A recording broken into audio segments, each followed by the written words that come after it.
semuanya Nusantara, dimanapun Anda berada, dari Sabang sampai Merauke, dari Miangas sampai ke Pulau Rote. Apa kabarnya hari ini? Gimana kabar gacuannya hari ini? Mudah-mudahan tetap tampil maksimal, tampil jos, jokinya sehat, burungnya koncer. Amin amin ya robbal alamin. Baiklah teman-teman, di pertemuan kita kali ini kita akan membahas tentang mengatasi, cara-cara mengatasi atau tips-tips mengatasi murai batu yang suka ngelantai teman-teman. Dimana murai batu yang turun ke lantai ini benar-benar menjadi sesuatu hal yang sangat menakutkan ya teman-teman, di dunia gantangan khususnya teman-teman. Kenapa saya bilang begitu teman-teman? Karena kita sedang menikmati gacuan kita, kerjanya gacuan kita, tiba-tiba dia turun ke lantai. Dimana turun ke lantai itu secara otomatis sudah kena diskualifikasi oleh Pak Juri. Memang ya, ada beberapa IO yang menerapkan sistem peringatan. Kalau dia turunnya cuma sebentar, cuma turun sudah naik lagi, itu hanya diberi peringatan teman-teman. Tapi sebagian besar juri-juri itu kalau murai yang sudah turun ke lantai ya otomatis diskualifikasi teman-teman. Gimana nggak sakit hati coba? Burung kita lagi tampil enak, lagi tampil maksimal, tembakannya rapet, jedanya rapet, tembakannya mematikan, kok tiba-tiba dia turun ke lantai, langsung putus harapan kita teman-teman. Bener-bener bikin kecewa lah. Jadi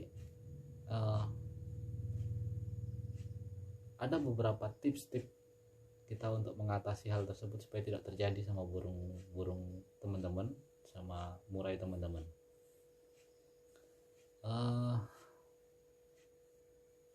Ada beberapa penyebabnya ya teman-teman ya, murai batu kita bisa terjun ke lantai, dan penanganannya pun beda-beda. Kita harus pahami dulu apa penyebabnya teman-teman. Menurut pengalaman pribadi saya teman-teman, penyebab murai batu turun ke lantai itu, yang pertama, murainya tidak kondisi. Yang kedua, murainya itu masih terlalu muda teman-teman. Yang ketiga, murainya terlalu vektor atau vektornya tinggi teman-teman. Dan penyebab yang terakhir menurut saya teman-teman, itu karena emosi dan birahinya yang terlalu tinggi. Dimana ini emosi dan birahi terlalu tinggi ini mungkin kesalahan dari perawatannya teman-teman, kesalahan settingan, sehingga menyebabkan emosi dan birahinya terlalu tinggi teman-teman. Dan inti pembahasannya ini nanti di settingan murai yang terlalu tinggi tadi teman-teman. Gimana caranya supaya murai kita tadi bisa main nagen di gantangan. Baiklah teman-teman, kita langsung ke pokok pembahasan yang pertama. Penyebab yang pertama yaitu murai batu yang tidak kondisi. Kenapa murai batu tidak kondisi itu sangat berbahaya teman-teman? Bisa mengakibatkan burung itu juga turun teman-teman. Ya karena begini teman-teman, ketika burung kita tidak kondisi, baik itu tidak sehat, salah satu contohnya teman-teman,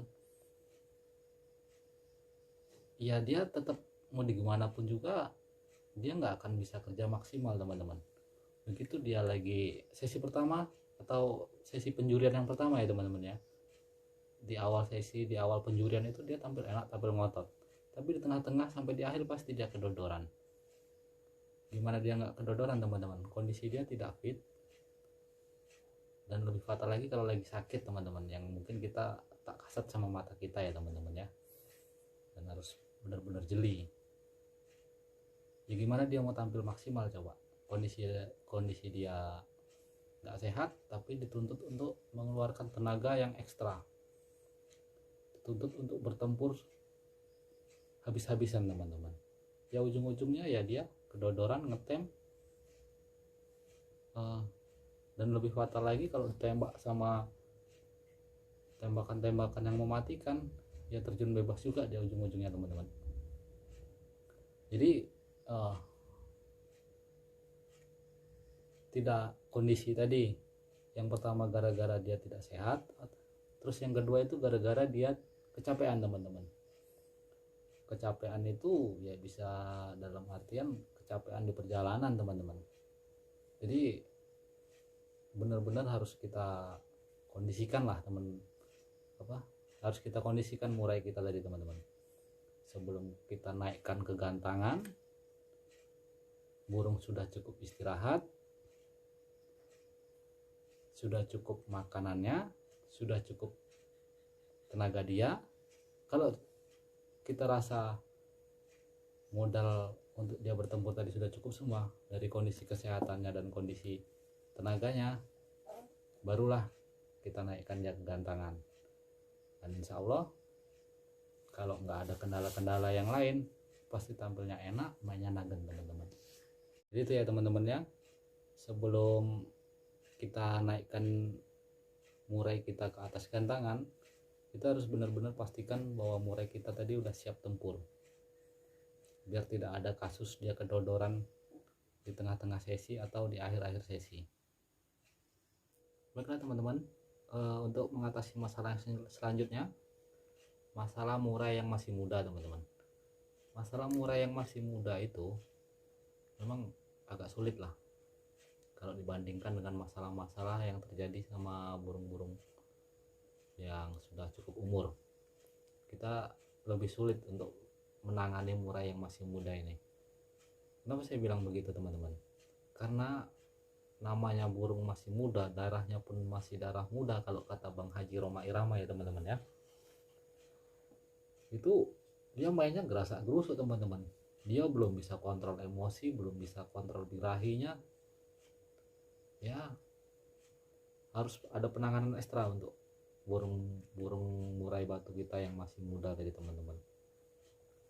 Saya sendiri menyiasatinya itu dengan menggunakan ranjau teman-teman, menggunakan ranjau atau menggunakan bola-bola. Kalau saya sendiri lebih cenderung pakai bola-bola teman-teman, lebih simpel, lebih enak pengerjaannya. Tinggal masukkan aja itu bola ke dalam sangkar kita, udah selesai. Mungkin untuk lebih detailnya mengatasi murai batu yang masih muda tadi akan saya bahas di part selanjutnya teman-teman. Sekarang kita berlanjut ke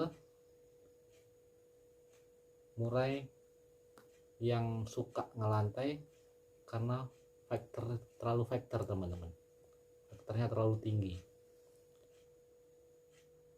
Dimana burung yang faktornya tinggi, murai batu yang terlalu faktor itu, wah dia gimana ya teman-teman ya, dia pasti mainnya aktif, nggak mau tunak satu tangkringan ya teman-teman, pasti kiri kanan atas bawah teman-teman. Untuk murai yang faktornya terlalu tinggi ini tadi teman-teman, harus ada penanganan ekstra juga teman-teman.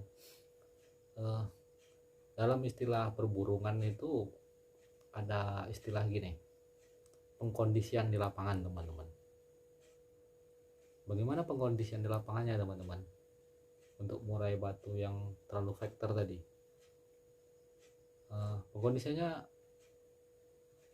Pengkondisian di lapangan ini teman-teman ya, sebelum kita naik gantang harus kita asingkan teman-teman. Jangan sampai murai itu terdengar murai batu lain, karena kalau murai batu yang terlalu tinggi faktornya teman-teman, dengar suara ngukluknya murai batu lain aja dia sudah gemprong-gemprong, apalagi dia dengar tembakan murai batu lain, udah gak karu-karuan lah dalam kerodong tuh, maunya tempur aja.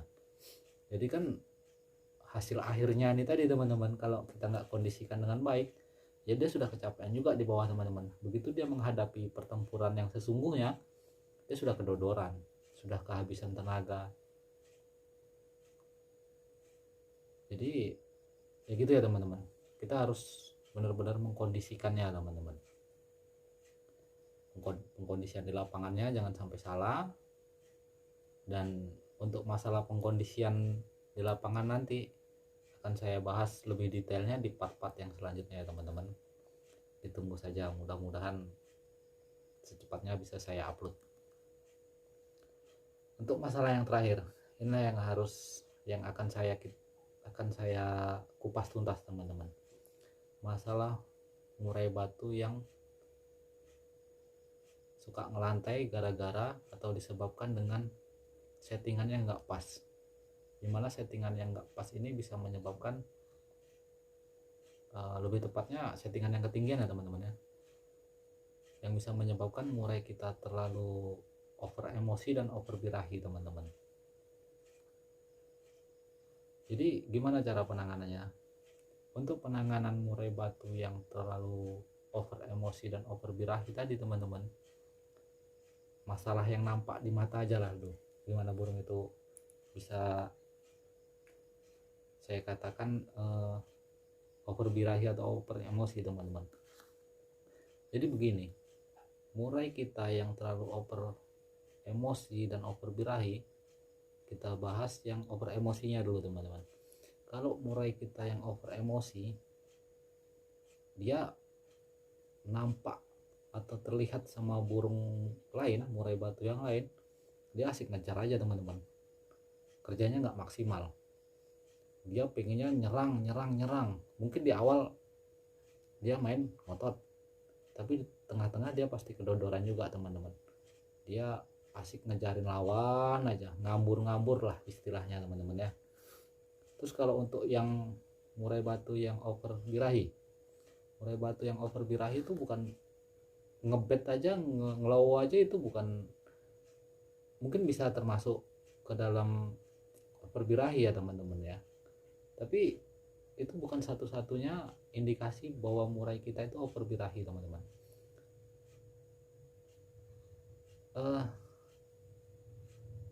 Kenapa saya bilang begitu ya teman-teman ya, karena kejadian sendiri sama burung murai batu saya teman-teman. Dia itu birahi tapi dia nggak ngebet teman-teman. Jadi begitu nampak sama murai batu lain, terutama terpancing sama musuhnya yang di sebelahnya atau yang di kiri kanan atau yang masih nampak sama dia, ada yang ngebet, ada yang ngelowong, ngeleper gitu teman-teman. Wah, pokoknya langsung salah tingkah juga itu burung saya itu teman-teman. Langsung dia merayu, sujud pokoknya. Ujung-ujungnya ya sujud kelewatan, terjun bebas juga dia teman-teman. Itu cukup lama saya menemukan settingannya supaya dia nggak gampang terpancing sama teman-teman tadi. Kalau settingan saya ketinggian ya teman-teman, menurut saya enggak, karena hariannya murai saya itu cuman 55 teman-teman. Burung kecil hariannya 5 jangkrik pagi dan sorenya, itu ya kalau menurut saya standar-standar aja teman-teman. Terus gimana cara mengatasinya itu semua teman-teman? Cara mengatasinya teman-teman itu ya kita saya rubah pola perawatan harian saya. Nggak signifikan kok teman-teman sebetulnya. Saya cuman main di mandinya teman-teman. Main di mandinya, mandi itu bukan mandi harian, mandi di acara hari H-nya teman-teman, untuk menjelang hari H tadi. Kalau murai batu saya itu memang untuk faktornya luar biasa, tapi birahinya pun gampang naik. Jadi mandinya burung saya ini tiap malam teman-teman, nggak ada 2 minggu sekali, 1 minggu sekali, 1 minggu 2 kali, enggak. Dia tiap sore tiap malam. Ya artinya bukan 2 kali ya teman-teman ya. Kalau nggak sempat sore mandikan ya malam saya mandikan. Mandinya cuma dicepuk, simple perawatan burung saya teman-teman. Jadi gimana itu kok bisa ketemu settingan supaya dia nggak suka turun lagi ke lantai? Jadi perawatannya gini teman-teman, kita asumsikan begini, hari H itu hari ini ya teman-teman. Biasa untuk acara latberan itu mulainya itu kan jam 3 sore, jam 3 sampai jam 5 selesai biasanya gitu teman-teman ya. Mandinya itu kita jangan malamnya atau jangan kemarinnya, kita mandikannya harus hari ini teman-teman, hari H itu juga. Jadi sebelum kita berangkat ke gantangan itu burung sudah kita mandikan. Itu untuk perawatan mandi ya teman-teman ya. Sebelum berangkat ke gantangan jam 12 siang itu sudah dimandikan. Ya kalau pakai keramba biasa dia pakai keramba mandikan keramba, kalau biasa dicepuk dia mandikan dicepuk, biasa disemprot ya dia disemprot. Jadi ada jeda waktu 3 jam setelah dimandikan, kasih makan burungnya sesuai harian. Seumpamanya hariannya dia 55 ya kita kasih 5. Kita kasih 5 jangkrik untuk modal tenaga dia menghadapi pertempuran yang nanti teman-teman, yang nanti bakalan dihadapin. Setelah itu burung setelah mandi, setelah makan, burung kita tutup kerodong lagi, kita gantung lagi. Nggak usah diangin-anginkan teman-teman, biarkan saja kering di dalam kerodong.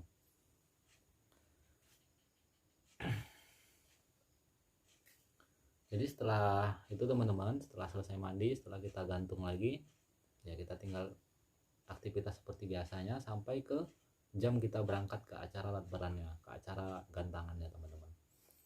Usahakan juga di posisi kita sampai, posisi kita nyampe ke gantangan itu kalau bisa jangan terlalu lama jedanya, jangan terlalu lama kita standby di situ. Itu balik lagi ke masalah pengkondisian di lapangan teman-teman. Tapi ini berlaku untuk yang rumahnya dekat teman-teman ya, yang nggak terlalu jauh ya, kisaran perjalanan 10 menit 15 menit masih aman dia teman-teman. Bahkan saya yang terakhir itu perjalanan 1 jam teman-teman, begitu sampai langsung saya naikkan, kasih makan Hongkong aja 3. Alhamdulillah dia nggak ada masalah, dia kerja maksimal. Jadi itu teman-teman, setelah kita berangkat usahakan sampai sana nggak nunggu terlalu lama, langsung digantung posisinya. Jadi nggak perlu kita asingkan lagi burung kita tadi teman-teman, supaya dia nggak tempur di bawah, nggak terlalu lama tempur di bawah. Itu ya teman-teman ya. Terus kalau untuk yang murai batunya jauh, maksud saya untuk teman-teman joki, teman-teman pemilik murai batu yang rumahnya sangat jauh, perjalanannya lebih dari 15 menit sampai ke lokasi gantangan gimana?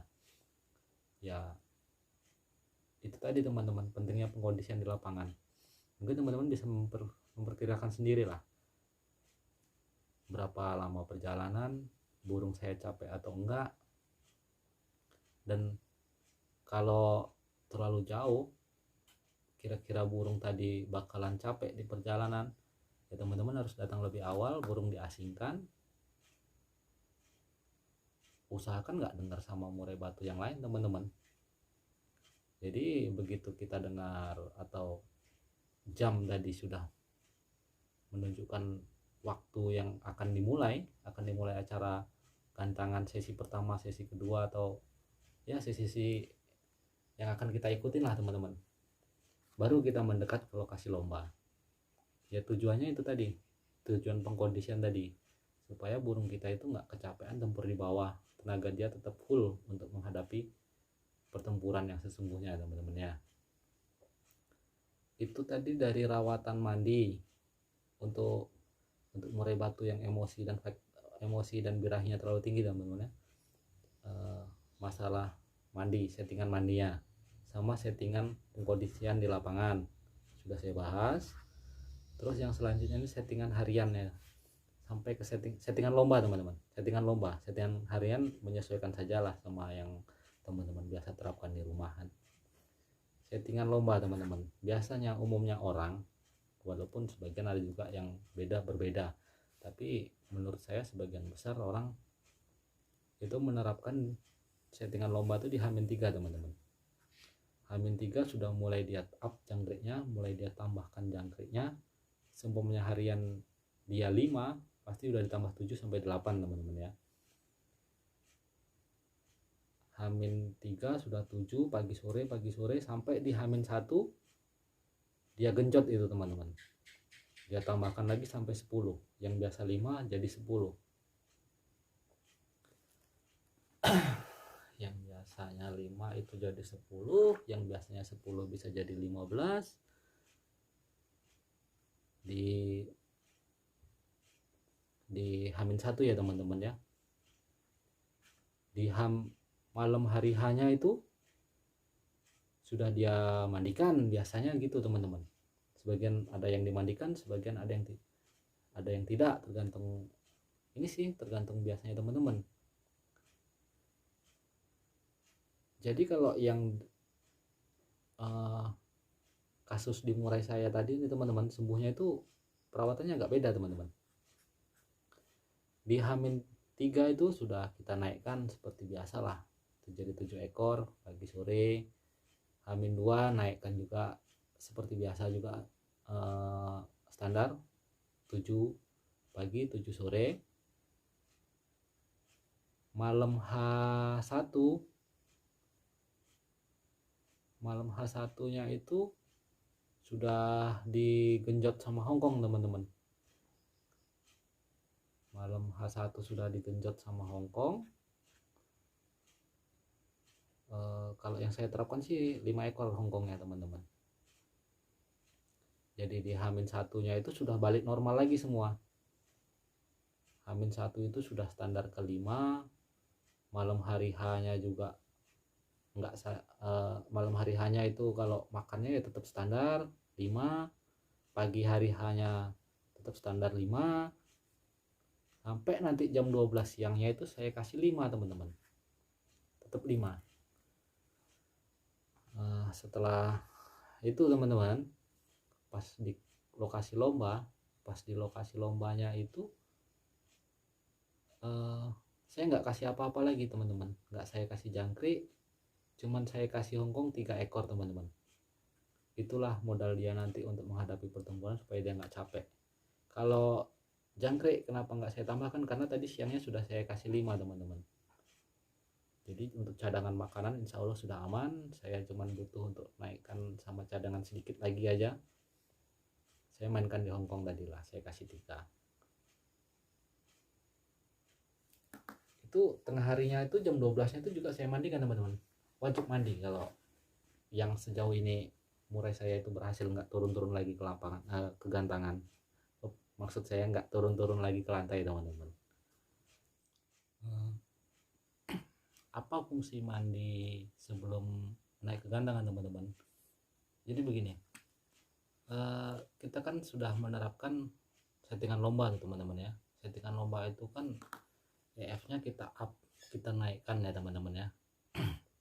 Yang biasa 7 jadi 10, yang biasa 5 jadi 7, dan seterusnya ya teman-teman ya.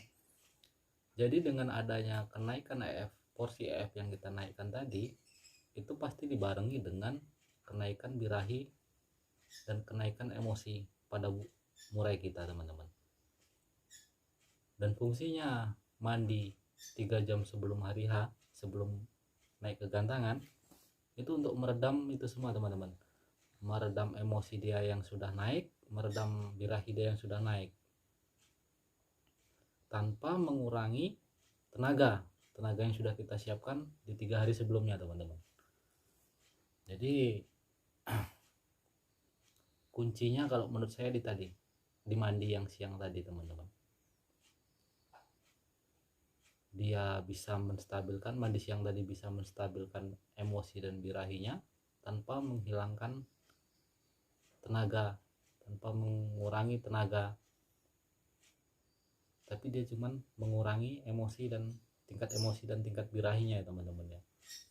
Sehingga nanti begitu kita naikkan di atas gantangan, dia nggak ada indikasi lagi ketinggian emosi, ketinggian birahi, main bisa lebih enak, bisa lebih stabil teman-teman. Setelah itu teman-teman, sampai saya juga menerapkan pengkondisian di lapangannya tadi saya usahakan sampai sana tuh burung nggak tempur dan langsung naik teman-teman. Dan alhamdulillah sudah 4 menghadiri acara gantangan itu semuanya alhamdulillah nggak ada yang turun teman-teman. Padahal sebelumnya nggak pernah lepas dari bola dia teman-teman. Murai saya yang namanya lenggang itu kalau dia naik ya otomatis bolanya ikut naik. Kalau nggak gitu ya siap-siap kondangan teman-teman. Tapi alhamdulillah sekarang sudah babai semua itu.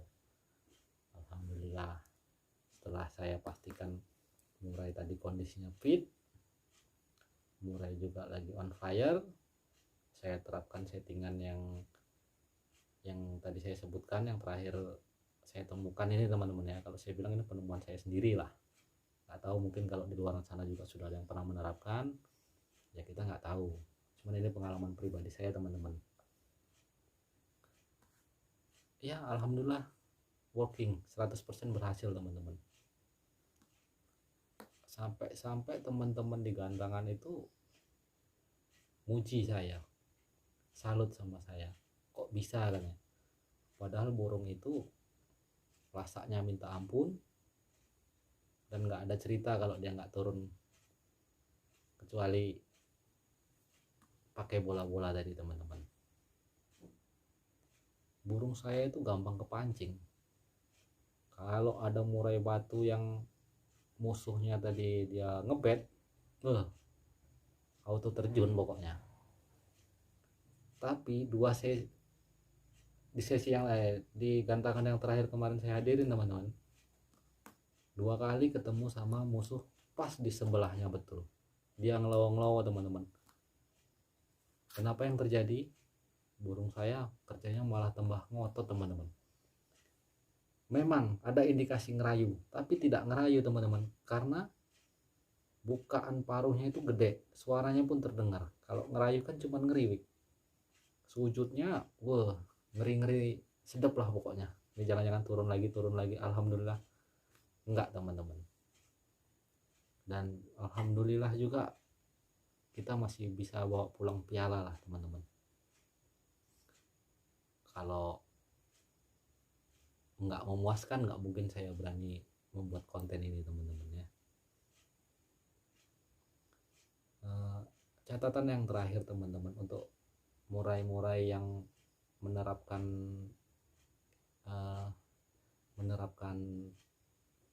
ranjau tadi teman-teman ya, baik itu ranjau bola, ranjau kabel tis, ranjau senar, pastikan karpet kita itu bersih teman-teman. Dan juga yang nggak pakai ranjau pun begitu juga, pastikan karpet kita itu bersih dari sisa-sisa extra fooding teman-teman, dari sisa jangkrik, dari sisa ulat Hongkong, dan juga dari sisa pur teman-teman. Kalau posisinya masih ada tersisa jangkrik 1 ekor atau tersisa Hongkong 1 ekor di bawah karpet,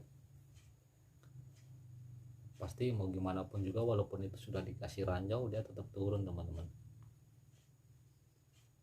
karena dia lagi kerja di atas tangkringan itu, pas lagi tempur itu kan dia mengeluarkan tenaga banyak, dia nampak makanan di situ ya otomatis dikejar teman-teman. Walaupun itu ada ranjaunya nggak peduli teman-teman, dan itu sudah saya alamin sendiri. Catatan yang selanjutnya teman-teman untuk pemberian ranjau tadi, harus dibiasakan dulu teman-teman, harus kita ajari dulu supaya dia nggak kaget teman-teman. Kalau tiba-tiba aja kita gantangkan terus hari-hari itu juga baru kita kenalkan dia sama ranjau, takutnya murai itu malah nggak mau main karena dia takut sama ranjau di bawahnya teman-teman. Jadi sebelum naik gantangan itu seminggu sudah kita kenalkan gimana respon dia, apakah dia takut, apakah dia masih mau gacor. Kalau dia takut, dia nggak mau bunyi, dan lebih patah lagi dia tarik leher, lebih baik dibuang aja itu teman-teman.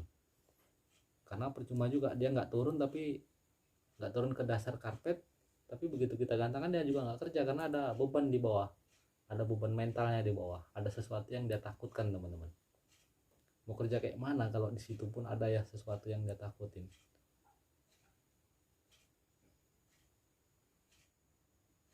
Nggak usah jauh-jauh, kita sendiri aja lah teman-teman. Seandainya ada sesuatu yang kita takutin di sekitar kita, apa kita bisa berani bergerak, apa kita bisa berani tampil maksimal? Nggak juga toh. Ya begitu juga sama burung.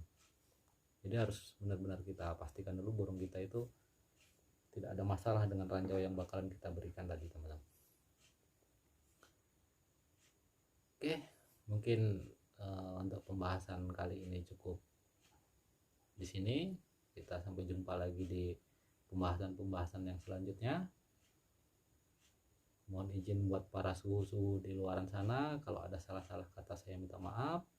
Kalau ada yang bertentangan atau tidak sependapat dengan saya juga minta maaf. Saya hanya mencoba berbagi pengalaman pribadi kepada teman-teman, dan besar harapan saya itu bisa membantu teman-teman di luaran sana yang mungkin mengalami hal yang sama dengan saya, mengalami burung yang suka terjun ke lantai tadi. Kurang dan lebihnya saya mohon maaf. Apabila ada kritik-kritik dan saran, saya terima dengan lapang dada. Saya jadikan itu motivasi buat kemajuan kita bersama teman-teman. Oke teman-teman, cukup sekian. Sampai jumpa di pembahasan berikutnya. Bye bye.